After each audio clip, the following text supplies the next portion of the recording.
Afternoon, everyone. We are live on time, of course, as usual. I shouldn't say as usual. Last few Sundays, we've been a little bit late. Excuse me.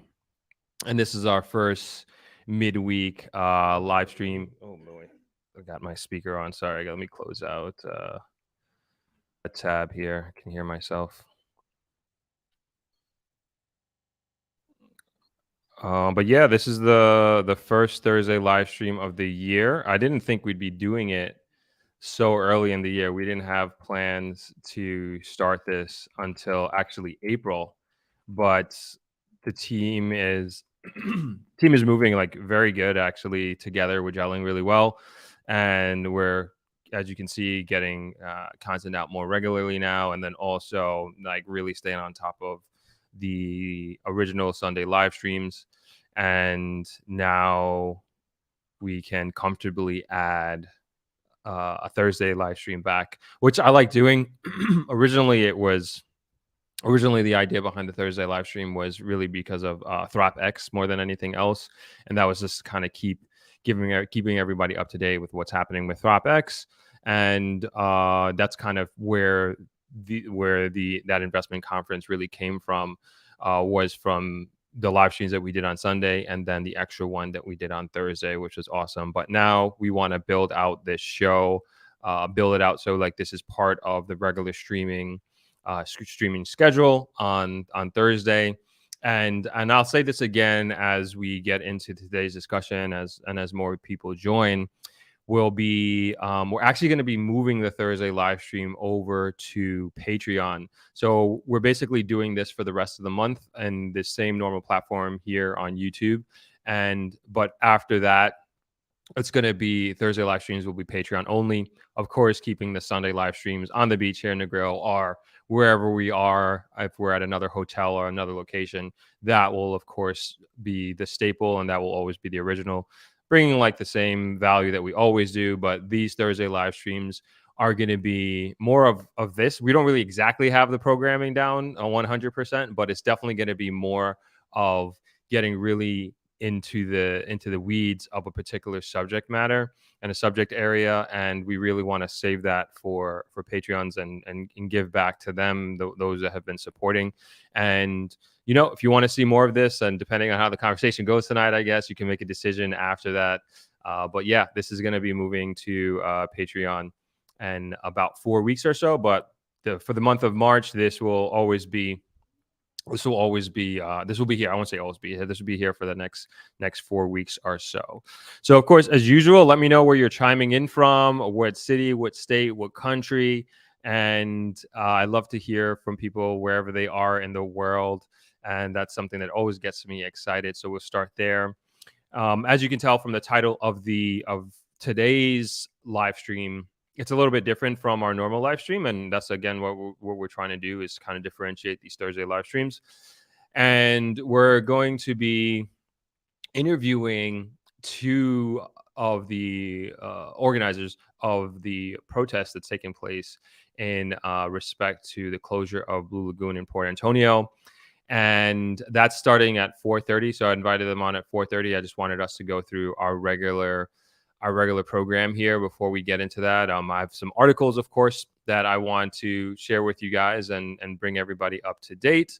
And then from there, we will get into, I guess you can call it a discussion, but it's an interview, but it's more of a discussion is what I meant to say. So it's more of just really finding out more information about what's happening over there, because it was only through my friend's post that he had on Instagram. And he was saying, excuse me, he was showing that they're having this protest on Saturday, and that Blue Lagoon has been closed since August, I believe. And I had no idea that it was closed. I haven't seen it in any newspaper articles or anything like that.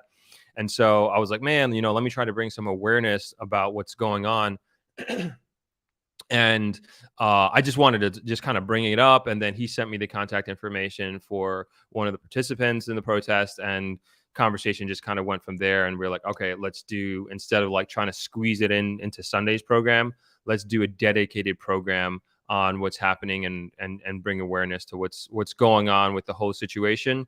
And then also kind of get a perspective of why, like really understand why it's closed, and then also get the perspective of where people stand and who's being affected by this closure. And I thought it was just like really cool to have some representatives come on. Of course, this is just, I would say, more than anything else, like I said, awareness. And then, if they need support, I really don't know. I haven't really spoken too deep. I wanted to save the conversation for this afternoon's live stream. So that's kind of where we are with things. So, all right, we got a couple people here. Of course, we got some people from Portland. Awesome. Zappa and Kelly Jones. Thanks for joining. Chantel, all the way from across the pond. Nice to see you. MDL, what's going on? Chiming in from Clinton, Maryland. Nice to have you in the chat here. And I'm just seeing a comment here from Hammy. I think this came in before we went live. Money talks. Jamaicans need to protest. Let's see who is allowed. We can protest peacefully. Hello, Candice. Candice is in St. Catherine. She's part of the team. She's also a moderator. Thanks for hopping on.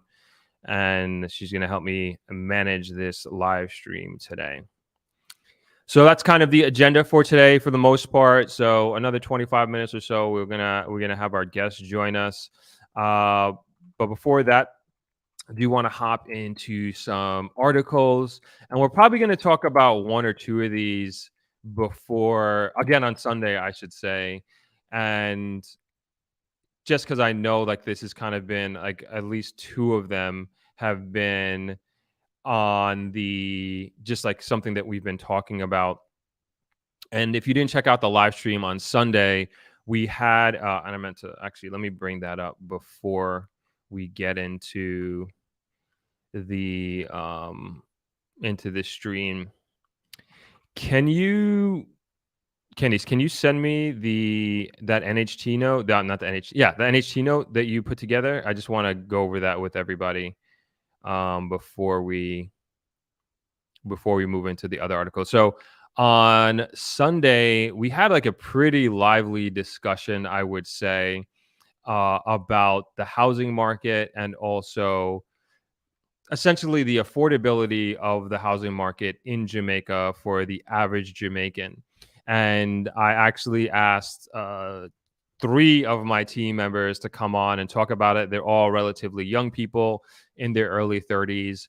And this was based on, and the reason why this came up is that it was based on both a short and also a clip from ThropX that we put out about the real estate market and really the real estate boom that's taking place in Jamaica. And it's hard to deny that this boom that's happening is really pushing the country forward in some ways. And then other people think they're being marginalized by this. And I wanted to and like when we looked at all the comments, a lot of them were, I feel like, and correct me if I'm wrong, Candice, I feel like most of the comments were negative, where the idea was to put out information about like what's happening in Jamaica and what's happening with real estate investment and how, all this investment is coming to Jamaica and we're getting these new luxury buildings. Some of them are just new buildings. And a lot of the negativity was coming in like really in two forms. Like one form was like, don't invest in Jamaica. It's a dangerous place. And, we've heard that, a million times, and I'm not denying any of that, right?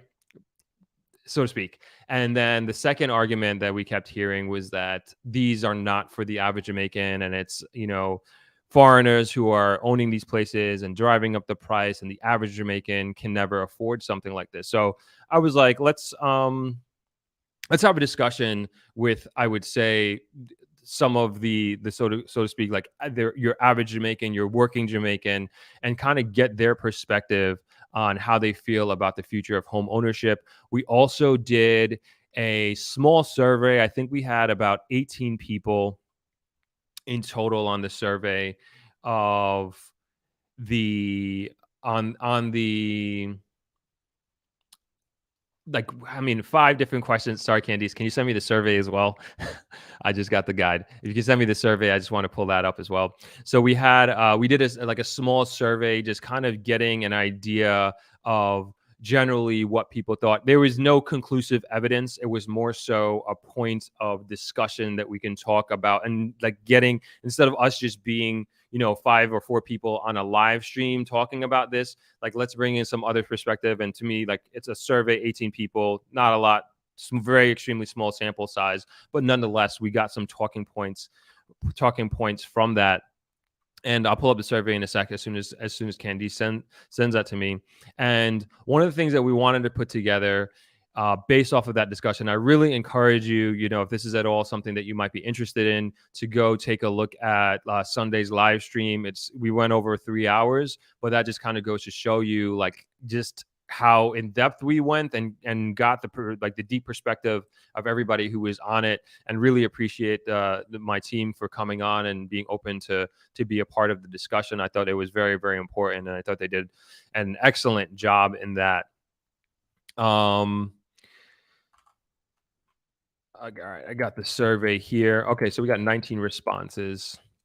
And so an additional aspect of that, I felt like a high sense of obligation to educate. So we also brought on an NCB mortgage loan officer to kind of really just go through the numbers. So she actually plugged numbers into her calculator based on, I think we just did whatever, like income status of a few examples, and then and no debt. So we thought that was just like a fair baseline. Not to say that's the right or wrong way to do it, but it gave us more information and more insight.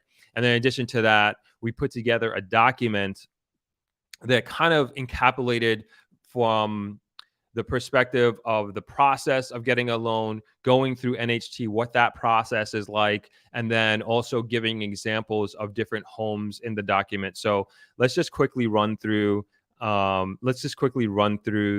survey real quick, and because I just want to get to the articles quickly before our guests come on, and then after this, and then we'll get the discussion going. So one sec, I'm just gonna bring up the survey here.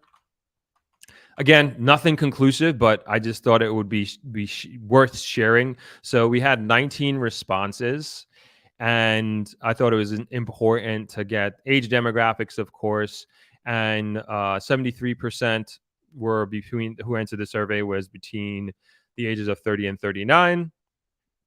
And 21.1% was between 20 and 29, and then 5.3% was 40 and 49. So obviously skewing a lot younger than anything else. And somebody got offended that I was referring to people in their 30s as young, and I guess accused me of ageism, but that's not my point. I hope nobody gets offended by that.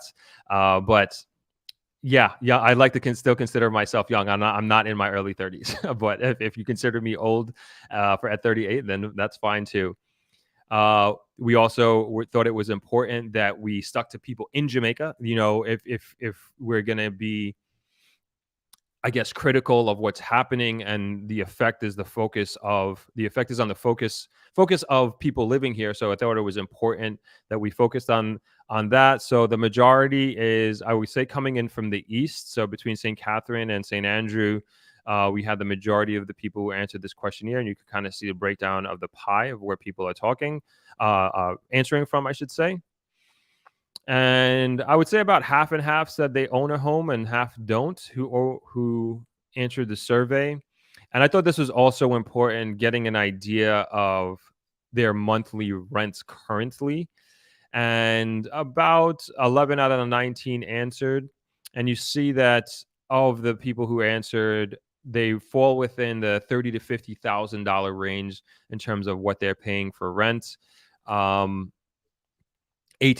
are paying less than 20,000 Jamaican dollars per rent. And that's kind of, I would say, on the not extreme, but on the other side of things. So I thought that those two are obviously very, very different from each other, spread apart from each other. Another thing we should have put in there is like, are you like in a room, are you in a home? I'm just kind of thinking of this on the fly. I think that would have been important information to have as well, because I think that really distinguishes, like, if you're just kind of my New York City brain is kind of kicking in there because like everybody in New York, especially if you're a young person, I even know people who are middle aged that you still have roommates because it's so freaking expensive in New York. So that's pretty normal. I don't know why we didn't think of that in this survey, but so be it. And this was like the main. I would say the bottom two are like the main two questions, and one I guess starting last first, which is, are you optimistic about your financial future in Jamaica? And on Sunday it was half and half, but this is kind of skewing a little bit more yes than no. So 57.9% said yes, they are optimistic about their financial future in Jamaica, and 42.1% said that they are pessimistic or not optimistic about their financial future in Jamaica. And then the second question here I thought was pretty important was getting an understanding of what people can afford, or at least what people think they can afford for a on a mortgage, right? And so let's go to the blue here. And this, and again, very small sample size. This is more for talking points. We're not drawing conclusions or anything here. But 36.8%, they said they could afford a mortgage between $15,000 and $30,000 a month. And then, very small percentage, 1%, one person, 5.3% said they could afford a mortgage between 106 and 120,000 per month. And so on and so forth. You could kind of see where things lie. And this is like, to me, this is like important information to have and to kind of understand where people are with their finances and how people think about their future. And if you read and listen to the comments, it's just like all hope is lost in Jamaica. And to me, it's like, all right, let's see, let's see what people think. And I think it's just an example of just kind of canvassing what people think. So those are the stats. If you haven't, I should mention, if you haven't already, you can sign up for the newsletter. We're going to email all this out so you have it. We'll email the results out to you. If you go to thropx.com, it's not the best format, but at least we'll get your email address and you'll get this information, and as well as the next document that we put together as well. So if you go ahead and go to thropx.com, Candice, can you throw that in the comments just so everybody has that? And you can just fill out your basic information, and you'll probably get that next week. We should be sending out, hopefully, our next newsletter, putting a little pressure on Candice. And so this is the document that we put together as well. This is your guide to mortgage loan options and a look at housing prices in Jamaica. And this is just a start. And I would say the main idea is to educate people on what the process is like. And so especially like if you're a young person, maybe in your early 20s, maybe you're in high school or just got out of high school, your first job, and in talking with the mortgage loan officer from NCB, like so the majority of loans that she deals with are people earning a gross salary of between 120 and 150,000 Jamaican dollars per month.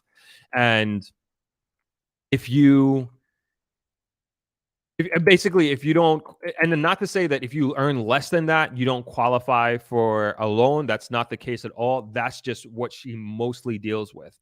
And you can qualify. And if you kind of go to going through this guide here, we put together, it's about 20 pages long, and has a table of contents, and a majority was got from the NHT Housing Trust and National Housing Trust, NHT. And it was just kind of really getting into the details of what that process is like. And also they go into, like, if you partner with somebody, partner could be a friend, could be a business partner, it could be your spouse, you double that money. So right now you're eligible, if you've paid into the NHT for at least 2 years, you're eligible to get a low interest rate loan of $6.5 million. Obviously, if you partner with somebody, that will go up to $13 million to buy a home. And go through all of the details of it. right there for you. All these links are there as well, so you'll be able to click them and right, you'll be able to click them, right, Candice? I hope. And it'll take you where you need to go. But this is more of a start, and hopefully a little bit of a kickstart for your research if this is something that you want to achieve.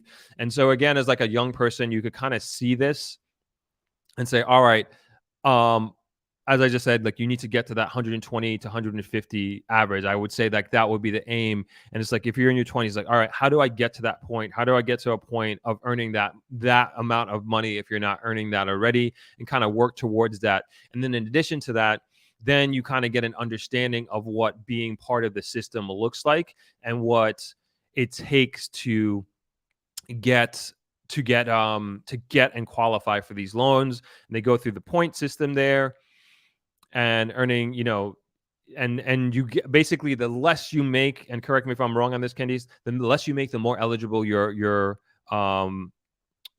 qualified for that's the NHT. And then here goes into like if you're buying into a scheme and that whole thing. And so what I want to get down to is to go through the loan processing steps and also give an example. And this is also on the NHT website. They have an NHT mortgage loan calculator. So you can plug in your numbers or your future numbers and you can get an idea of what this loan would look like. You're definitely more advantageous the younger you are, because as you can see here on the screen, you can get a term of 38 years on some of these loans. All right. So this is another aspect. I thought this was really good to put together. Like this is a new development that's happening, Gore Homes, and breaking down how much it costs, $14.5 million for 2-bed, 1-bath, layout of the home, and this is just an example, doing the math for you, and then doing kind of going off of the bringing on NCB with the mortgage loan calculator and giving another example and giving a breakdown. So I thought this was pretty comprehensive. And then lastly, we close off with like the requirements. So we have the checklist there for you. And then hopefully if maybe you don't need this, or you're not interested in it or whatever, but at least if you do know somebody who is looking for this information, and say, hey, like you can send this off to them and you can hopefully help them out a little bit by just kind of passing on this information. So again, if you're interested, you can go to thropx.com and sign up for the newsletter, and we'll get you out the results of the 19-person survey that we did. Again, not comprehensive or conclusive, but we'll give you the results for that so you can see for yourself. And then also this document on your guide to mortgage loans and housing prices in Jamaica. We'll get you that for free, no problem. All right. So let me just, I'm just going to hop over to the comments for a few seconds and say hello to, as you see some of them rolling in. Edith chiming in from France, across the pond. Awesome. Nice to have you. Thanks for being here. Chris Hill checking in from Panama City. Good to see you, Chris. Originally from St. Elizabeth. Awesome. Chantel, can you talk about the given reason for the closure? Yep, we're going to get into that. We got our guest coming on in about 7 minutes, Chantel, and we'll be getting into the depths of that. A is chiming in from Portland. Awesome to see you. Yes, Zappa and Kelly Jones say yes, we will get all that info. Okay, great. Shayna, what's going on? Good to see you. Thanks for joining. And well, what's going on? Throp and Throppers, he says. Wonderful world, my beautiful Jamaican people. Thanks for joining. Let's see. Miss Perfectly Imperfect. Hello. Thanks for joining. And let me make sure we get all the hellos. Meryl Murray from London, UK. Awesome. Mark McCarthy, what's going on, man? Good to see you. Not sure if the wife is with you, but if she is, tell her I said hello. Hey, Natasha, chiming in from Atlanta, Georgia. Thanks for joining. Nice to see you. Cherry Tricks Free checking in from Maryland. I think I'm saying that right. I hope I'm saying that right. And B. Isaiah Good to see you. Thanks for joining. Always nice to see you. So we got about 5 more minutes till we invite our guest on. I do have these articles, but it's I don't want to get into them too deeply. I see our guests are already here, but we can actually talk. Let's see, I can bring that up. We can actually bring this up quickly, and then maybe we can get into it more in more detail on Sunday. And this is about the First Rock breaks ground on the $2.5 billion apartment tower downtown. So this is the Brompton Road. Wait, which one is this? Stubbs. Bond chance. Actually, no, sorry. I thought this was a different one. So we're gonna save this for. Well, I probably save this for Sunday because I want to actually kind of get into this a little bit deeper, and I don't want to rush through it. And I also see that our guests are here, so I don't want to keep them waiting unnecessarily. And we'll probably get started a little bit early, and we'll go through that. We'll go through this article on Sunday instead. So we'll save it for that. And that kind of falls more in line with our normal programming anyway. Marie D, good to see you. Says, blessing, sir. That NCB loan officer was awesome. Yeah, she did. She definitely did an awesome job on Sunday. Hey, Kevin chiming in from New Jersey. Hey, Yingi chiming in from Texas. Awesome. Welcome. Kenneth, hey, what's up, man? Team Yachty, good to see you, man. Good to see you. Awesome stuff. Thanks for joining the discussion. So I'm going to go ahead and I'm going to bring on our guest here, and we can get the discussion started. All right. Hey, Dr. Taylor. How you doing? Good. How are you? Great to be on.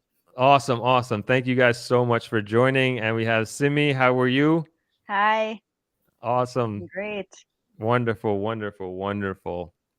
So we're not going to waste any time. I would like if you can each just introduce yourself so everybody is aware of who you are and how you are affiliated with this whole with the protest that's happening on Sunday, and we can take it from there. Yeah, so I'll go ahead. I am Devon Taylor. I am president of the Jamaica Beach Birthright environmental movement, which is fundamentally an environmental movement with a social justice nucleus, with a mission of making sure that Jamaicans have general rights of access to its ocean, to its rivers, to its ecological heritage, and to pretty much protect the environment. And primarily, we're trying to advance the personhood status where nature have a right to exist. So from an environmental perspective, protection, and from the public access to rivers, oceans, to the sea in general. Amazing. Wonderful. And Simi? And I'm Simi. I am from Germany originally, but I live here for 5 years. And my major point is food and nature and farming, environment, ecotourism. And we basically formed this group, PEA, Portland Environment Action, out of growing frustration of what is happening. And to those who live here, to locals, residents, business owners in the tourism industry. And that's how we just formed this group and started to inquire and question Blue Lagoon, what is happening at Blue Lagoon, because guests and tourists, visitors from around the island and from foreign have been asking us, those who work in tourism, why is the Blue Lagoon closed? And we just have no answers or had no answers. Gotcha. And so, like as I said before, like I had no idea that the Blue Lagoon was closed. It was only until I saw a post from a friend on Instagram, and I guess let's start there. Like, when was Blue Lagoon shut down and why? So the Blue Lagoon was shut down on August 29th, 2022. The Blue Lagoon is managed by the Jamaica National Heritage Trust. It's a national monument, so it has a significant place in the culture, in the history, and the way of life of the Jamaican people. So, it got that national monument status. So it was closed because it was said, of course, that they need to, do some upgrades and renovation. There were also some security concerns that the facility was being overrun by thugs, and the operation in the space, being its designation, was not appropriate, and some improvement needs to be done there. They wanted to put sanitary facilities inside there, so they were raising some environmental concerns along that way. So they had closed, with the understanding that this was going to be a 2 months closure, and within 2 months to be reopened. We're now 4 months overdue. No real communication to the public, for the public to understand No why is there transparency. no transparency, why there's an overrun. And so there's a lot of anxiety, from the public, because it has its value, not only for just leisure and recreational, but spirituality is very important to the Maroon culture as well. And so, we're very concerned as to why is this projected, closure. So initially, like, was this a welcome closure for something better, in the sense that it sounds like it was closed down to be improved and make better for everyone? Was that something that was welcomed when the idea first came to everyone? Right. It wasn't a public statement or a public question whether it should be closed or not. It was closed, with the promise to make it better, and it should change in a way where it can't go on like this when you walk down the road and you're getting harassed, or people are parking up in front of your house and so on. But there is a way to fix all of that. Right. And so what have the authorities been saying, or have you been hearing up to this point, as to why it's taking so long? So this wasn't easy. I think had not the Portland environmental activists with Jobem come together to really push for a public display in terms of protest the democratic right of a people for change. That spurred an engagement with the Jamaica National Heritage Trust and its stakeholders. And we're learning some stuff which is very troubling, because in theory, it seems that this national monument would stay closed forever. Because I want your audience to fundamentally understand this. The Jamaican government do not own any of the lands that is adjoining the Blue Lagoon. There are hundreds of acres of watershed property that surrounds the lagoon, that feeds, that nurture, that make sure that ecosystem is healthy. And none of that property is in the hands of the government. So we have a massive problem that a national monument, which is just the body of the water of the Blue Lagoon, and none of the supporting, terrestrial space is controlled by the government. So that lends itself a massive problem, because they want, land to, install infrastructure that they think is going to be important for the proper running of the space, but they are not in possession of any of that land. So they have to be consulting with private landowners in the space who, are resistant for government usage of their spaces. So we have a problem here, a massive problem. So why wasn't this figured out before the closure? That's our question. Massive questions that we're having. That's why we're doing this right now, exactly because of this question. It would seem to me like, I don't know how bad these problems were for them to get to the point that, all right, we need to close down. But it seems to me that it would make more sense, from what you all are saying, to kind of open up, have them figure this out, whatever they need to do as far as get the land that they need.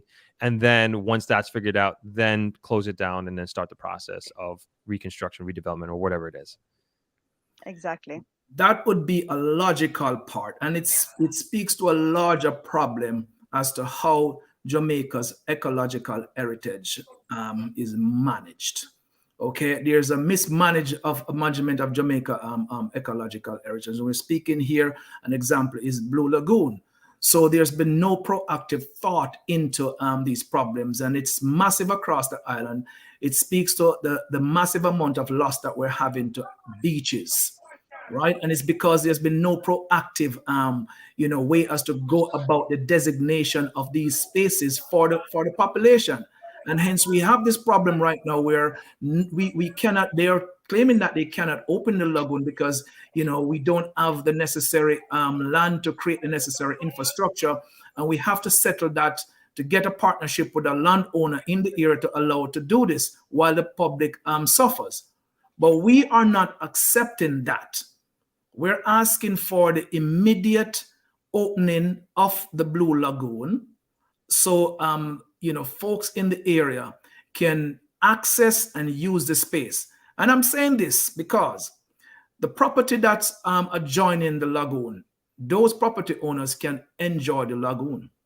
And the guests who are in the guest houses around. Wow. Right, because go ahead, Simi. Oh, and for those who don't know the Blue Lagoon or what it looks like, you have the body of water that is surrounded by greenery and surrounded by private land, privatization of land, cut off by a public road in between. So there's a public road left and right, private land, and then you have the public water again. So I'll also add to that. There is a piece of legislation known as the Beach Control Act of 1956. It is the legislation that actually regulates Jamaica coastal space. And there is a section in there that says that anyone who owns property that adjoins the ocean, adjoin the sea, adjoin rivers, have the right, to enjoy that space, right? So once you have a piece of property and it's a waterfront, beachfront property, you are entitled, you're entitled that under that legislation. While you do so, if the public does not have the right to access that space over land, so no land rights for the public, then the public cannot, use that space. So the law discriminates against you based upon your social economic status, whether you're able to own property that adjoins the ocean, or in this case, own property that adjoins the Blue Lagoon. You're at a disadvantage, which is the majority of Jamaicans and friends of Jamaica. So I just want to bring up, and my normal viewers here are going to laugh at me, but I just want to bring up the map here. I don't know if you guys can see that. Yes. Mm-hmm. All right. So this is the road that you're talking about that is privatized. Nope, it's a public road. It's a public road, but because of these houses, like these homeowners, because they live here, they have access to the lagoon. It goes all around the lagoon. So on the other side, you still have private land as well. So over here, so yes. All these people who are living here still have access to the lagoon. Yes. Yes. I see. Yeah, that doesn't seem fair at all. And anyone who has a boat, basically, or a vessel, can go in there. Yes. Are there still tours going there? No. No tours. Okay. No. So that is that's the land rights, and it's a massive problem in Jamaica that part of the access to beaches, access to rivers is about land rights. Mm-hmm. And if that does not change, then we'll be in this position forever. And as a matter of fact, there's a massive loss in beach access in Jamaica because of this same problem, right? Not having the right to go over land to get to the beach. And we're calling for that to change. But there's another happening, that we have learned at the Blue Lagoon, and that's a barrier that was, put in place. And to be fair, the closure was not, let's say, a one-person decision. Mm-hmm. There's what they call a working group, which include, some of the commercial interests that operate in the space. They are the representative that was sitting at the table at the time. So a working group agreed for closure. A working group did not agree for such a protracted closure. They put a barrier there that was first staffed by the Jamaica Constabulary Force. So that was a Jamaican government barrier. And that was being paid for, through National Heritage Trust and TPDCO, which is a private company within the Ministry of Tourism. Subsequently, they're no longer paying for that security and the block being the barrier being there, but the barrier still remain in place to really keep the public out. And so that is another alarm, that's another alarm right there, that in fact, it's been paid for by private interests. So if you look at this and you interpret it, a barrier sits there paid for by private interests, blocking out the public. Who's paying for it? Very good question.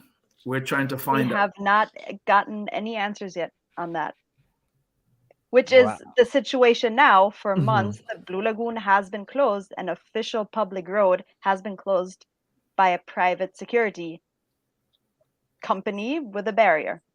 So this is where the growing frustration came out, with no transparency of who is paying the security, why is the security there, what is the reason for it, and what is the plan of this whole Blue Lagoon to open. That seems like at least the fairest thing is just like, what's happening? Why? Like, who is doing this? Who's in charge? Who's paying for this? That seems fair. Yeah, and you asked earlier at the beginning of your show who is affected by this closure, and it's basically everybody who is local, who wants to come to Portland. I hear a lot of people telling me I have no interest in coming to Portland, not just because of the lagoon, but also because of other issues, the road and so on. But the Blue Lagoon is a big part of it. So Portland is losing tourists. It's losing tourists, international tourists and local tourists, Kingston people, for example, who come for a day, want to go to the Blue Lagoon, go back to Kingston. You have the business owners along the way who are losing business. You have the commercial, the Blue Lagoon Alliance, who's losing business. Yeah. And like, we're right in the middle of the winter season. What are the people? I'm sure you have people who come like every year, just like people come every year here to Negril, and they expect to be able to walk on the beach. And I'm sure you have people who come to Port Antonio every year that expect to go to the Blue Lagoon. Oh, and they're coming and they're like, I'm going to the Blue Lagoon. And you have to tell them, oh, it's closed. Sorry. And they're like, why? And you have no answer. And then they get frustrated. Why did I come to Port? Not that Portland only has the Blue Lagoon. Right, of course. Yeah. It's still one of the major attractions that has been a major attraction for years and years. No, that seems kind of ridiculous. And I think the least anybody can expect is information on something that is just so important to the economy and the environment. And that's so interesting that this has not been the case at all. Like, and this is crazy. Our main goal with this protest on Saturday, to get transparency of what is the plan, what is the ongoing plan, what is happening, and why can't a private person walk down a public road, go for a swim in a public body of water, and leave again. It doesn't have to do with any of the other issues that are going on that could be fixed in a day if they really wanted to. And is there any activity happening on the other side of that barrier? As like, in commercial? Like, yeah, I mean, in terms of like construction or whatever, like some sort of like something to justify that barrier being there. Not for those reasons, no. No, I mean, so as you mentioned earlier, they should have known, because they should have a plan, do their homework to know that they have no land there, right? So they could not construct the infrastructure that they were thinking about. They're thinking about, the sanitary infrastructure. They're thinking about office to manage the space. So joint management between Jamaica Environmental Trust and I suspect, TPDCO, where would rather environmental agencies manage sensitive environmental spaces, not technocrats, not commercial interests, which TPDCO is. It's not a conservation agency. the National Heritage Trust do have a remit to preservation, of Jamaica landmarks. But this should be a NEPA space and NEPA management. We know that Alligator Head Foundation, which is reputable environmental organization, could be involved in this. But they should have known that they did not have the space to do any kind of infrastructural developments, hence they should not have closed the space in such a way. They could have put in other kind of temporary measures, porta potties if they want to deal with, some of the immediate concerns there. They could have had, the municipal corporation put in bins in the space and have regular movement of the trash from the space. So there are many things that they could have proactively done while they sort this out. Instead, they do abrupt closure of the space and then create this problem and creating anxiety in the people, and then lack of transparency, now leads to all this confusion. And this is where you have conflict between government and citizen. So what they say the big problems are is parking, facilities. What else was it? Parking, facilities. Those were the main issues, and licensing and so on. So you have now the Blue Lagoon Alliance, the vendors and the rafters and the tour guides. You have them licensed. You have licensed lifeguards. You have somebody there who tells people not to park there, but you can still be let out by a taxi or walk down the road to just go for a swim. And there's a 60 feet beach, a fisherman's beach, where a porta potty can be put on. Mm-hmm. So all of these things can be happening easily for the public, for it to open, and then all the other issues they can figure out in the meanwhile. And who are you speaking to? Like, who are you in communication with about this? Like, is there anybody at one of these agencies that you have been in touch with that is you can get information from? So we broadly had an engagement with the Jamaica National Heritage Trust. Mm-hmm. And we have TPDCO had a representative there as well. The Alligator Foundation had members there. Of course, we have the Blue Lagoon Alliance there, and of course, us concerned citizens and JABEM participated in that. So, we communicated to them very clearly that the citizens of the country want to resume access to the space. We want it to be resumed because, listen. Most of Jamaican beaches do not have sanitary, infrastructure on them. You go across the island, you could count how many of them have that.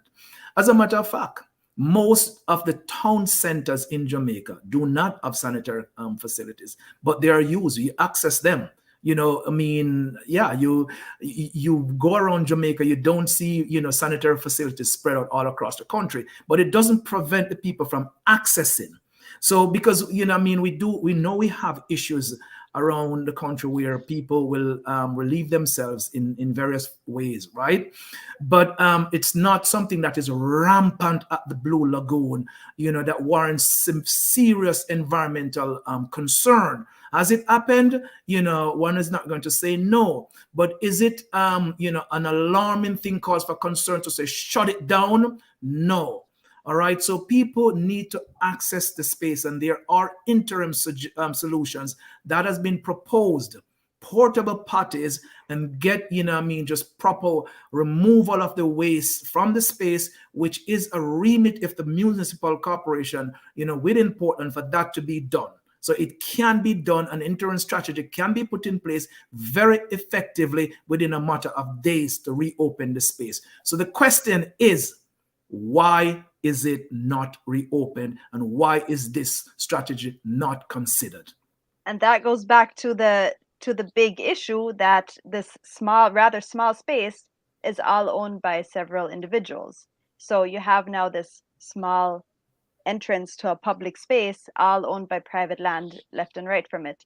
So that is a difference from example when you go to a big beach and you don't have direct landowners who are right there. Or if you go to Lime Key, for example, you don't see facilities there, you don't see garbage there.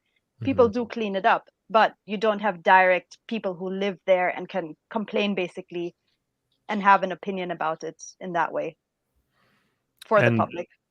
Got it.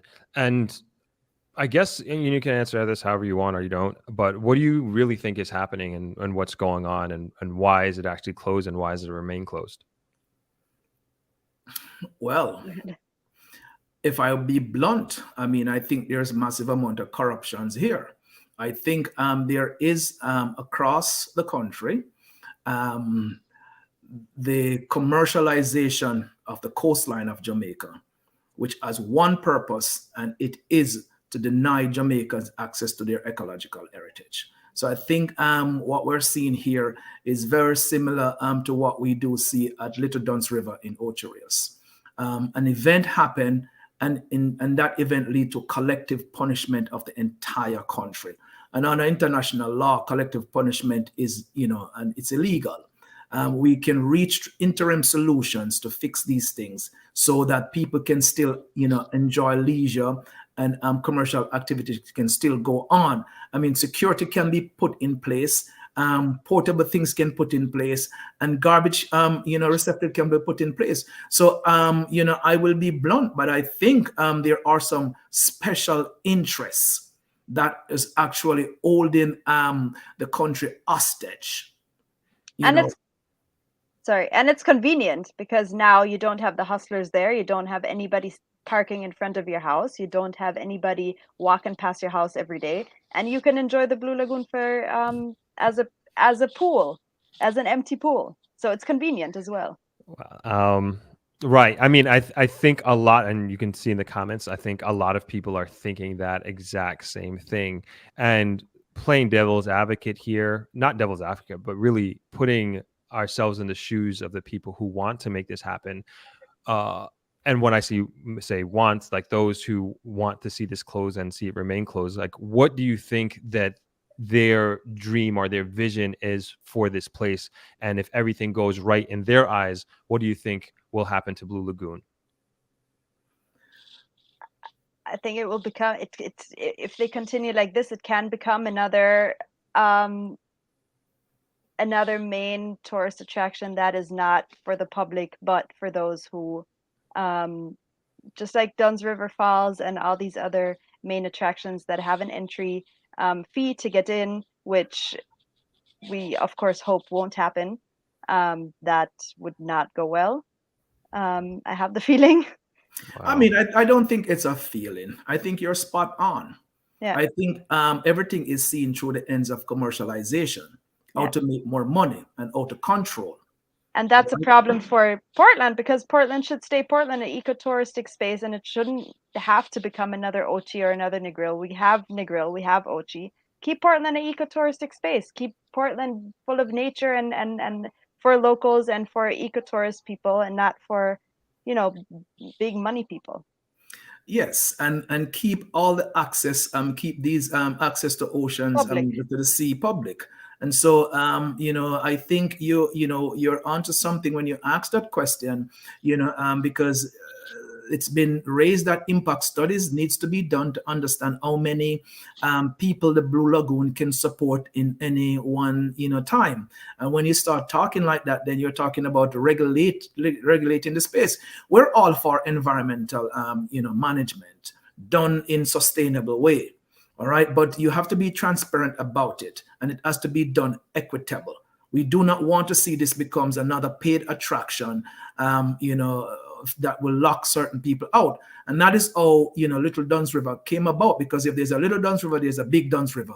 But when you go there, you have to shell out $3,000 to really enter in. I mean, minimum wage in Jamaica, what is it, like $9,000 a week? You have 5 kids. I mean, you can't go. So then cost becomes a barrier to access, and you can't have that. We're a developing nation. So socioeconomic barrier is a major driver for a lot of corruption in Jamaica. So don't really add this to, the problems. Open the space, promote leisure, promote it safely, and partner with local community for real solutions. And of course, you also don't want it to make a space where it's full of garbage, full of hustlers. You don't want that either. So there has to be certain things that are going on in a nice way to make it attractive for everybody to come in. But that doesn't have to mean blocking out the public completely.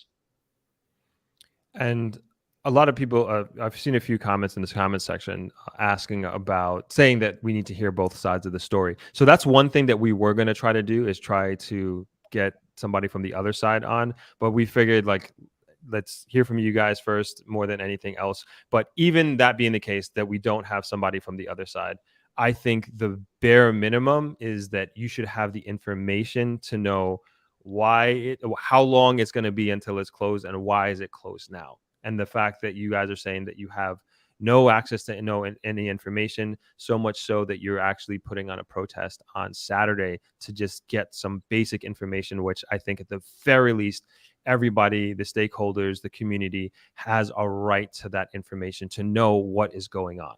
And just by putting that out, conversations have started. So that was already a good step before the protest even happened. It is a good step. Yeah. And I would say that, I do think the National Heritage Trust intention, because under their remit is that the space have to be accessible. All right. I mean, I do think, their heart is in the right place. Mm-hmm. I would say, though, the mismanagement is not knowing that they had no land in the space to complete their plan. Right. And the closure of the space, I mean, we've also learned that the parish council is not given permission to do some of the stuff that they want to do, while the parish council was also a partner in that working group that they had created. So there seems to be issues within intergovernmental agency, and this is just, madness. Mm-hmm. Right. So, I know there's a balanced view that needs to be presented, and we're presenting what we have learned, right? That they can't move forward with their plan until they have land, and they have no land in the area.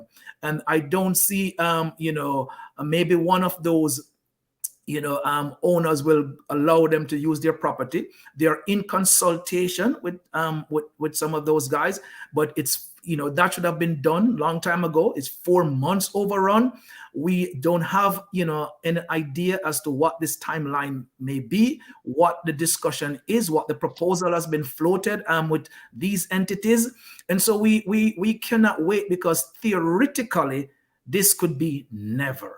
Mm-hmm. And we were also asked to be granting them another month of time to figure out everything. And it's been 5 months. The public is frustrated. We just want access, figure out everything you have to figure out, but let people swim. Right. And to your knowledge, has the Blue Lagoon been closed before? No, not that I am aware of. No, that hasn't come up. No. Okay. And this is a good question. What is the desired outcome for the protest on Saturday? For the barrier to be opened and for people to be able to swim. That's all we want with this protest to begin with. Everything else still has to be a safe and attractive place for people to go. And but the first step is just to have access to the lagoon, mm-hmm. which is a legal right, as Devin said already. Yes, that needs to be a big part of this peaceful planned protest, is for reopening and access.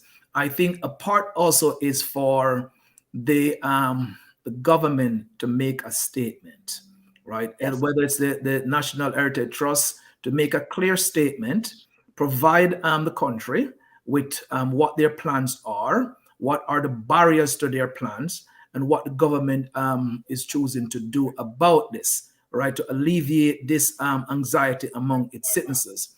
It would be also good in a comprehensive way for the government to address its position and access to Jamaica's ecological heritage, which is written into the Constitution, that we should have a right to a healthy environment. So they need to clear that up so folks understand that barrier, right, are not put up to restrict folks.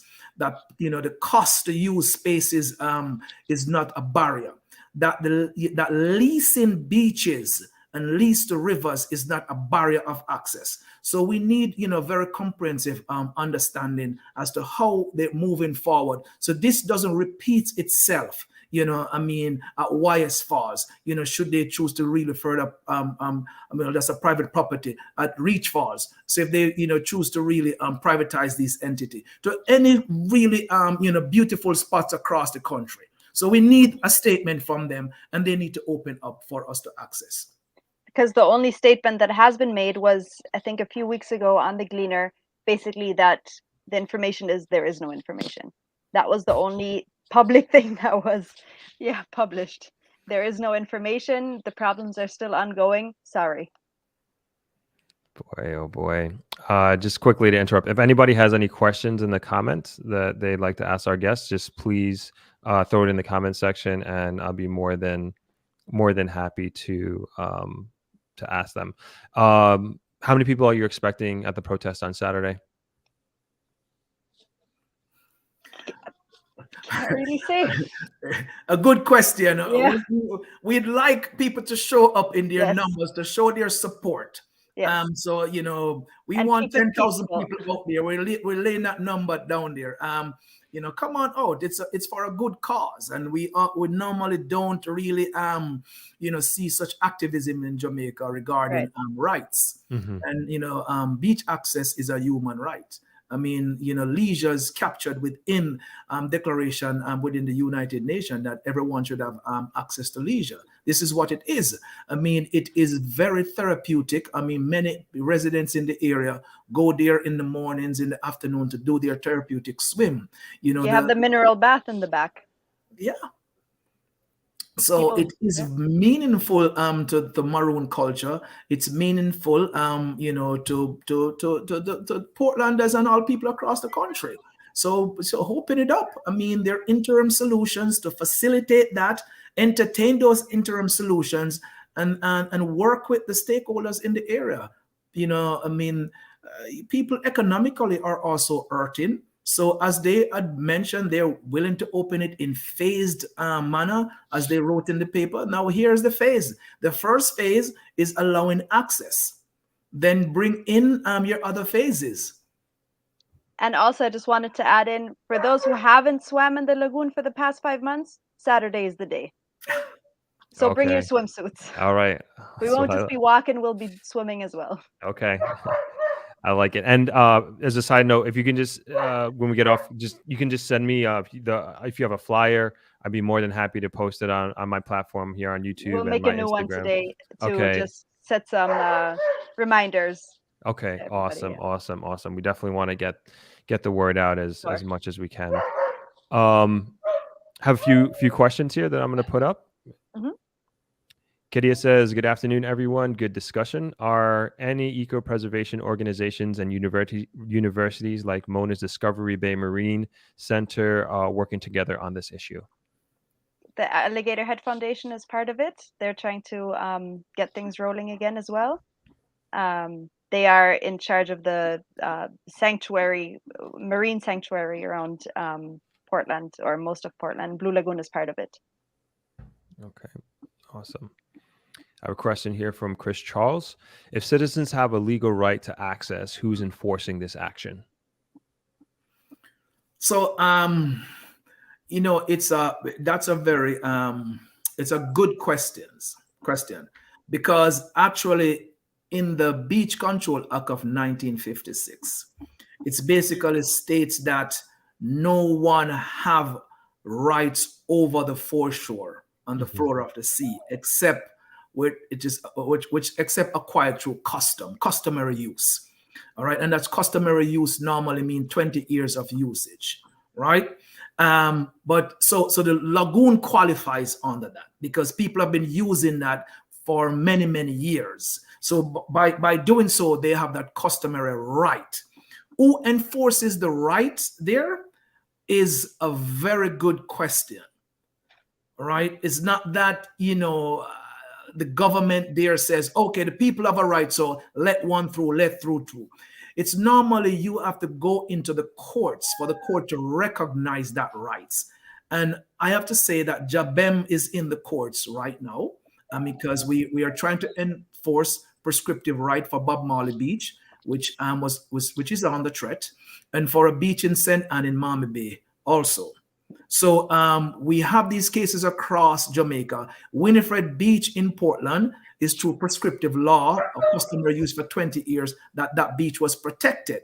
So the protection or that enforcement is normally you have to go into the courts to really secure the recognition of your legal rights.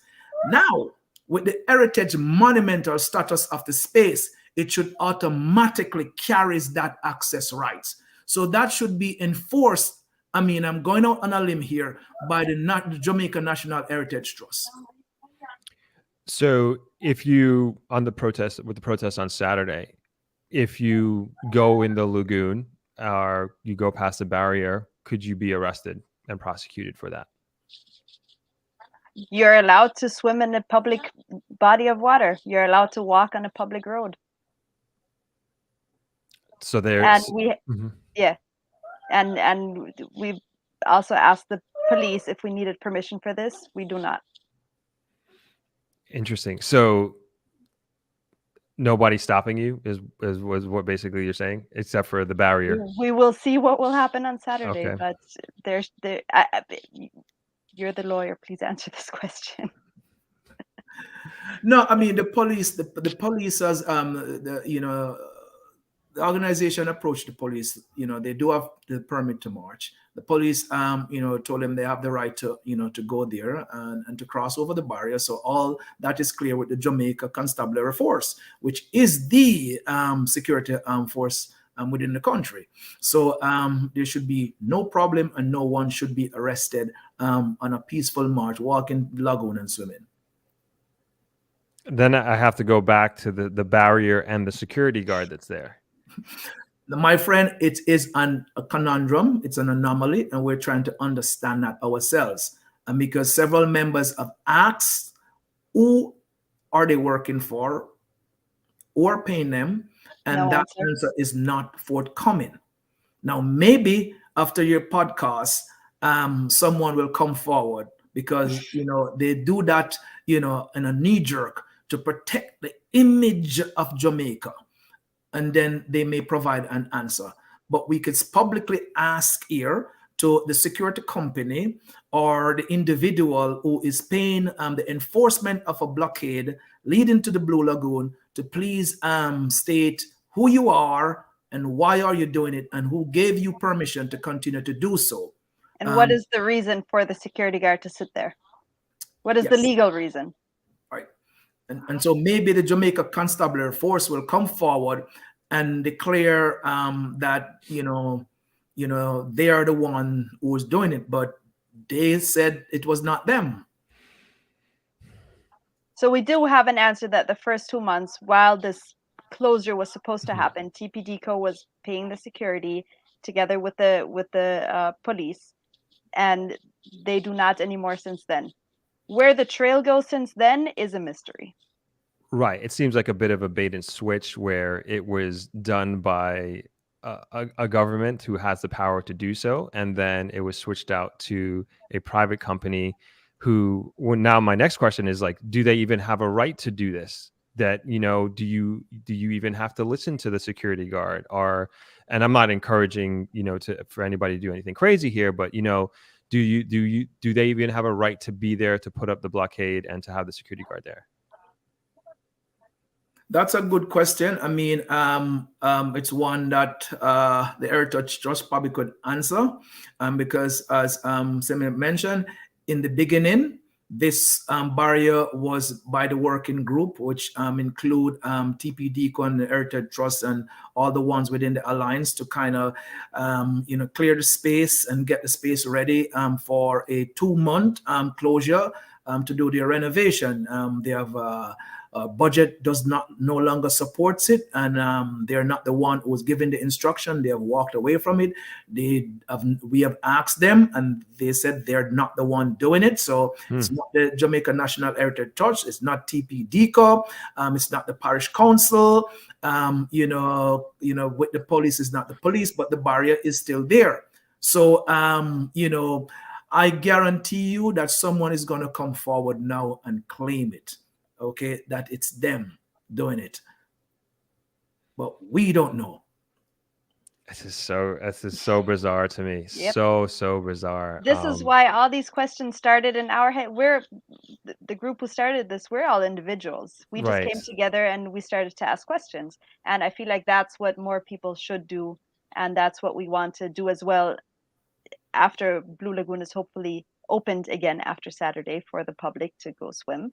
To ask more questions about what else is happening. Right. All right. We have a few questions coming in fast and furious here. Patricia Bose says, I live abroad and can't attend the protests.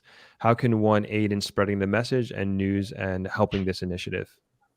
You can definitely spread the word, spread the flyer that we have on Instagram. You can follow us on East minus Portland minus, hold on, sorry, let me just pull that up real quick. Yeah.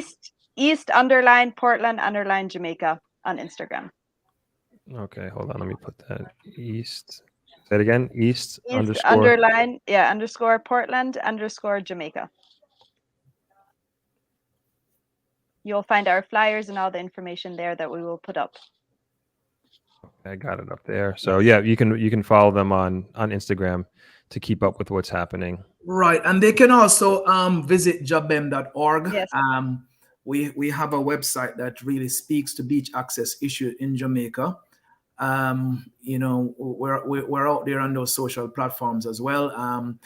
We have a petition going at change.org to really address some fundamental beach access questions. And we also have a legal defense fund because we have attorneys representing the organization in terms of prescriptive law, really trying to regain access to beaches in Jamaica. So there's ways to get involved. You know, go to the jobm.org and you will see some ways that you can get involved as well. We're totally working in collaboration with you know, the P group to really, you know, get this access, you know, restored at the lagoon. And also you can also help by spreading the news if you live abroad. Put Jamaica on the map in a positive way. That is a big help. That is very much what this channel is about. Yeah. All right. And just afterwards, or when you get a chance, if you can just send that information over to Candice, and we'll make sure we get that out on all of our platforms as well. I know I have a few more questions here. Okay. You answered that. Everybody's asking how they can help from abroad. And yeah, we'll get that information out to everybody. Margaret is asking, why have we not heard from the Member of Parliament? Good question again. That's the question of transparency. That's what we're asking for. Yes, it's Jamaica, you know, and so people, they're going to be responsive rather than proactive for damage control purposes. This should have never reached this point, you know. So there may be conflict of interest, you know, on the part of the MPs. They also needs to declare that, you know, and get out in front and lead. The people of Portland deserves its members of parliament to secure access to all its ecological heritage spaces. And so, you know, they need to make a statement and where they stand on the issue.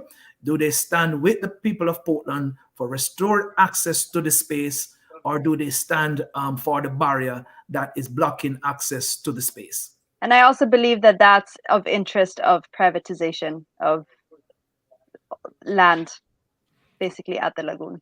So essentially, I would, going back to our early discussion, the big fear is at the end of the day is that this gets privatized. That's bottom line. Yes. And this seems like would be the first move, so to speak, towards privatization. In a way, this is what it seems like. Otherwise, where's the reason for all of this? Gotcha. And if this is not the reason, then why are they not transparent about it? Right. I would say on both sides. Both sides. Yeah. Like, call a spade with this. SJC asked, did they build a lot of large homes there near the lagoon? Excuse me. I don't think you're allowed to build in any way. You have to build in a certain way around the lagoon. Is that correct? Well, that's a good question. I do not know what the environmental order is, but you pulled that map earlier up, and you could definitely see some homes on, above the lagoon. So along that shoreline there are sizable homes there leading down the parochial road to the lagoon. But if you move the map up, you'll see those red roof houses. So there's a watershed protected area. If you could move the map up a little bit more, you could see no, the other direction. Other way, sorry. Yeah. So there you go. There you go. That's a hotel. Those are hotels, for example. Yep. So there are homes being built within the space. Yes. So Dragon Bay over here, and I don't know what that. Yeah, you have Tropical Lagoon. You have Canopy House. Oh, I see. Okay. Yeah. And all of these have access to the lagoon? Once your land adjoins the lagoon, as per Jamaican law within the Beach Control Act of 1956, you have the right to access and use it for your friends and your family. That is what the law says. So my answer would be yes, once your boundary touches the lagoon. Okay, so it would be very good for them if it remained closed or private. Okay, that is only assumptions. Right, that's my assumption. I will own that one. Let's see what else that we got here. Some questions. We got some support here in Negril. It says the party responsible must be held accountable. If not, I will block Negril Beach on Monday. Good luck. I love the solidarity. We love it. You got Jessica Cargill, another Jamaican YouTuber. What's up, Jessica? Thanks for joining and hopping on. She says, and we also have to petition for the Rio Grande mining. We need support for all this environmental issues. Yes. So Blue Lagoon is one of the things that we're talking about or have been talking about and want to continue on with asking these questions and getting awareness, raising awareness to all these different environmental problems and issues.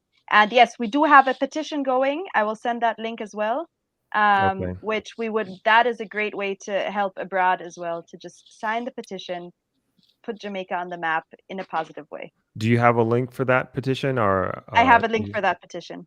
Okay, if you can send it to Candice, just take a second to do it now, and then we can put it in the comments, and then people can click right on it and go to it.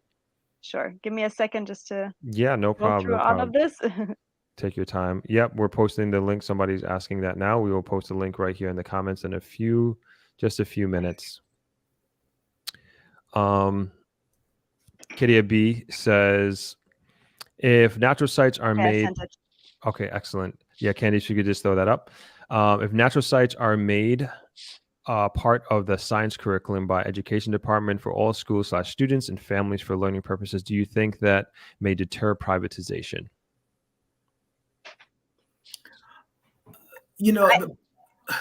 Sorry, go ahead. The issue around privatization is Jamaica has not modernized its view around environmental management as yet. So of course it's not taught in school in that sense. What we need to do and what we're calling for, right? Jabem is asking for a repeal and replacement of the Beach Control Act of 1956, and for a framework to be put in place that create a coastal protection zone around the entire island, which will range somewhere about 60 feet above the high water mark, and name that a protected area. That the public have general rights to access. And in so doing now, you start opening up conversations around ecosystems and open that up within classrooms, creating the clubs that are required, so kids could learn more about sensitivity around nature and the need to preserve biodiversity. The lagoon is a very rich biodiverse area. We don't see many school trips going into these spaces because it's not built into curriculum. So I do think, starting this environmental education early is very necessary for environmental preservation. But the government needs to be proactive in terms of protecting these spaces. So then the access to for the kids in school can gain access to learn more. So we need to start on the legislative level to protect it. Otherwise, we could teach about it and there's nothing to protect because it's all privatized. Right. And you're talking in the perspective of the beaches, and for me, it's food and farming, which is the same question. It should be in the curriculum in every educational system around the world. Food, farming, environment, all of that has to be taught. Like we need to learn how to read and write and do math. We need to know what goes into our body, what our rights are, that we can use nature, what nature is, what environment is, and how to protect that. The same way, like we have to know how to read and write and do math, in my opinion. Excellent. I'm just putting just for everybody, I'm putting the link in the comment section for the petition. So if Please everybody would, yes, just take a moment, and if you could just do it now real quickly, as a matter of fact, just sign it so we can get that going. We have 129 people in here. If we can get 100 people to sign up, that would be great. And then if you hit the like button as well, just because more people will see this. I mean, I want you to do that anyway, but more people are going to see this, and this is going to get out to get the word out even more about what's happening and what's going on, and then also get the word out about the protesters. That will be extremely, extremely helpful for what's going on here. Yeah. Great. And we've also thrown in the general one about general protection of beach access across the country. So we're going to throw 2 petitions at them, for them to really join in this effort to protect access rights. Right. Yeah, we'll definitely get that signed and get them both signed. Zappa and Kelly Jones says we need media coverage. Yeah, I agree. I hope that your protest gets taken up by the mainstream media on Newsstream on Saturday, because I mean, like I said, I had no idea about this at all, and if it wasn't just from somebody's story on Instagram, we wouldn't be having this conversation. Yeah. And whatever we did with it so far, it did spread around and it did start conversations, and we're very happy about that. Awesome. And then I also ask everybody who's on Instagram, you can follow East_Portland_Jamaica, and you can follow what's happening, and we can give them support. And I'm sure if they have any questions, they can reach out directly there as well to you all. And we'll try to get as many answers as we can. Okay. Excellent. Okay. So let's get some information on the protest itself. So what time and where on Saturday? 12 o'clock on the main road where it goes down to the Blue Lagoon. Come with a taxi, please, because of the parking situation. Bring your swimsuits and be respectful, be upful, and let's do this all together. Awesome. Bring your kayak if you have, your stand-up paddle, whatever it is. Okay, awesome. We'll get the word out. Any closing remarks or closing information that you want the audience to know about? Well, we have an beach access issue in Jamaica. All right, and it's a serious one because Jamaica is a massive, tourist destination, and the tourism product cannot develop to the point where the citizens cannot, afford because of price or because of beach leases or, because of the, privatization. So we'd like you to lend your voice that it's not acceptable that an island nation does not have general rights to access its ecological heritage. Access its beaches, access its rivers. It cannot be. And we do not want conditions to be placed on that right. It's an unconditional rights that we seek so we can participate in the leisure of these spaces, so that we can participate, our spiritual acts, the therapeutic nature of the spaces. And of course, for fisher folks who ply their trade, right, that needs to be protected. And we can do that in a civilized society without the marginalization of any group at all. So we're going to ask the special interests to consider this. This country, this nation is very young. All right, it's been what, 65 years since independence. All right, there needs to be some internal reparation issue to free these spaces up so everyone can enjoy them, Jamaicans and friends of Jamaica. And we do want these privatization battles to exist between, haves and the have-nots. And that's why we're calling for, general rights of access to beaches and rivers, and to be done so in a very safe manner and a very equitable manner. Wonderful. And in addition Well to said. that, we would like to just raise more awareness and have more people interested in these issues. There's mining going on, there's deforestation going on, there's water shortages in a parish that is a jungle, so to say. It rains a lot, where it doesn't in other parishes of Jamaica. It rains here a lot, and we don't have water. We dubbed it Jamaica the land of wood and water truck. That's a hashtag that we're spreading around. Okay. And Love it. yeah, yeah, and exactly, all these different issues. We want more people to get on board with that, and if this is something interesting, if we could do this again on the different issues that we have, once we get there, that would be great. Yeah, I would love to have you on again to talk more about this stuff. And I think it's been an education for not only myself, but probably most people who are watching this as well. And I think you both are doing an excellent job of representing this issue, representing Port Antonio, and wishing you all the luck in the world on Saturday. And fingers crossed that those barriers come down and it's open back Thank up you. to the public once again. Thank you. Yeah, thank you. You're welcome. You're welcome. Yeah, I guess we'll leave it there. I thought we had a few more last questions come in, but thank you all. Thank you both so much for taking the time out to come on and explain everything to everyone. And we'll be in touch afterwards. And of course, would love to hear how everything goes on Saturday. And I'm doing another live stream on Sunday, so we can report back on Sunday as well how everything Okay. went. Yeah, if you'd like to come on again, no problem. Yeah. More than happy to have you Yeah. on Sunday. Thank you for inviting us. Absolutely, absolutely. So best of luck once again. All right. All Thank right. you, and bye, everybody. You're welcome. Take care.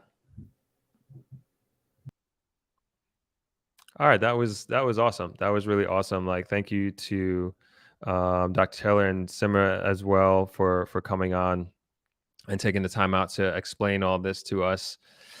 And yeah, it's just man, it's crazy what you don't know what you don't know, right? And I'm so happy that I was able to kind of bring this to the forefront. And like I said, I think we learned a lot. I know I did. I can speak for myself. And it's just, I mean, we all, I mean, I see what some of you guys are saying in the comments, and well, we kind of understand what's going on. And the biggest fear, I would say, is like this thing goes private. And I think there are some interest in here of those involved for this thing to go private. It would be to a certain small group of people that if it does go that way. And that would be really unfortunate for something that has been public for the existence of time to go private. Alex Young asked, what time is the protest on Saturday? It is at 12 p.m. and it is at the beginning of the road down to Blue Lagoon. So hold on, let me make sure I got this right. So right here, they're asking that you please take taxis as opposed to driving because parking is limited. So I just want to re-emphasize that. And they said, even if you have a kayak, come on your kayak. So you don't have to worry about any of that. So yeah, please, if you're in the area and you want to just go and join and support, that would be awesome. I will have all the links in the I was going to say the description below. I was going to say show notes. This podcast mine, and the description below will have all of the notes and the links for everything. We'll have the chapter markers as well, so you can skip through. So I'm actually going to go work on that right after we wrap up here. Excuse me, right after we wrap up here. So if you didn't get it in the comments, you can go ahead and click the description below of this video. Just give me maybe about 15 minutes, and we'll have that up and running for you. And if you haven't already, just take a few minutes, take a few seconds just to go over and sign the petition. And it's up there just a little bit above the comments. I'm going to go ahead and stick it there. me see if I could grab this. So all right, so we had 2 petitions. So that I put the first one in the comments above, and then this is the, I guess this is, hold on, let me make sure this is the right link. One sec. Just make sure we're getting the right information. It is. And yeah, if you haven't already, please sign the petition. The link is there. And then they have a link for change on change.org, which we'll get in a second, and we'll get that up on the description below. All right, just go through some quick comments and we'll kind of wrap up. Margaret says, thanks, Rob, for bringing this to our attention, because mainstream media will not bring this to our attention because they are controlled by the elites. And McDonald says, there are no private beaches or rivers in Barbados. They tried, but the Bajan people fought against it. Yeah, so we need to keep this up, keep these things public. Chris PW says, smash the like button. That's another way you can help, because we'll get this video out to more people. Chris Charles is saying it's easy to sign and donate. So there you go. 123 ABC, as you heard from Chris. So let's make it happen. Let's do what we can to help support this. Let's get some information. And like I said, we don't have the other side, and I wish we did. But it seems like they themselves, the other side, are not saying anything publicly. And I think at the end of the day, like, the main goal of this is, like, we wanted to bring this information to you and shed light on what's going on. Like I said, I had no idea that the Blue Lagoon was closed, which I was sad to hear. I didn't say this in our discussion earlier, but that is like my favorite part of the island, hands down, no question. As much as I love Negril, I love getting away to that side of the island. It's just so relaxing and enjoyable. And one thing that I do have done every time I've gone there is go to the Blue Lagoon every single time, no matter what. And to know that it's not there. I was talking to a guest and friend of mine who comes here every year. Him and his wife, they did their honeymoon there, and they swam there every single day. And he was sad to see that it was closed at this time. So it's affecting a lot of people, and of course, it's affecting the people who earn their income from there as well. We didn't really get into that, but the financial pain that those are suffering, that many are suffering from, it's just unbelievable, and from what I understand, like, this happened very abruptly, so people didn't have an opportunity or a chance to plan or prepare for that abrupt closure. So this is affecting a lot of people, and I think at the end of the day, it's fair to ask for answers and to have an understanding. And right now, like, that's what people are looking for. And of course, having the fear in the back of their mind that this is going to be privatized. And if that's a plan, say that that's a plan. If it's closed for X, Y, and Z reason, tell them it's closed for X, Y, and Z reason. As a community, in my mind, they have the right to know. And there have been many issues that we fought here in Negril as a community, through the Chamber of Commerce, through the Jamaica Hotel and Tourist Association. Many of these fights I've been intimately involved with. So I understand, especially when it comes to environmental aspects and environmental issues, the importance of fighting for these things, and fighting for the rights, and fighting for information, and fighting for fairness at the end of the day. And so I applaud the organizers for doing this work of their community and representing their community, and representing this public heritage space. And they did bring a lot of information to us. So I do appreciate it. All right, let's wrap up a few more comments, and then we'll close off the live. Also want to quickly mention again, I said this earlier when we were first opening up, we're going to continue doing these live streams every Thursday. So this is going to be part of our weekly live stream. So of course, we got the Sunday live stream happening again on Sunday on the beach instead of here in the studio. That starts at 12 p.m. on Sunday. But these Thursday live streams, these are going to actually be Patreon live streams that we're going to be doing moving forward. So the rest of March, we're going to stick with this schedule. We're going to there's a bunch of different subjects that we want to go really, really deep on, which I'm excited to do and bring that to you. So we're going to do that for the month of March. And then as we move into April, this will be on for Patreon members only. You can actually go ahead to Patreon now if you want to sign up, patreon.com/Throp. Candice, if I have that wrong, please let me know. But Candice, if you could put that in the comments, so if people want to sign up for Patreon now, they can go ahead and do that. And that will start in April, but you have them here on the YouTube channel for the rest of March, no problem. But I'm excited to be adding another live stream to the lineup here. All right. Calligraphy says, bravo to all the people and groups working hard to bring awareness and halt to developments and projects detrimental to Jamaica's environment and ecosystem. And McDonald says, local Dungeons River Falls was closed down late last year with similar shady tactics after years of the vendors and tour guides fighting to keep it public. MDL says Jamaica is 36 times larger than Barbados. The whole country is smaller than Kingston, so they shouldn't have privatized beaches. Okay. Veronica Tate says, another great job, Throb. Thank you so much. Thank you for joining, Veronica.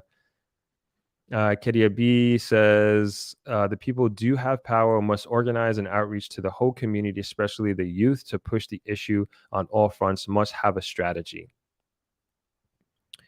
Well said, Kedia. Shayna Love Coaching says, can you share the email newsletter sign up again? You're already on it, Shayna. It's a normal newsletter. So I know you're on there already, but it's thropx.com. I don't know if that's like your way of reminding me, but I appreciate that if it is. But thropx.com, you can sign up for the newsletter and we can get you out. We'll get this info. Unfortunately, we won't have the newsletter out before Saturday's protest, but we will have the information about this conversation and perhaps what at that point, maybe even what took place on Sunday and how it was. And that'll be on Saturday. Sorry, what happens on Saturday. And we'll get it out next week in our newsletter. So you can sign up at thropx.com if you want to join the newsletter. And you also get those documents that I mentioned earlier with the both the results of the research survey on affordable housing in Jamaica that we conducted last week, and then also the guide to mortgage loan options and a look at housing prices in Jamaica, another document that we put together. And you can get that in your inbox, no problem, as long as you sign up for the newsletter. We'll get that out to you.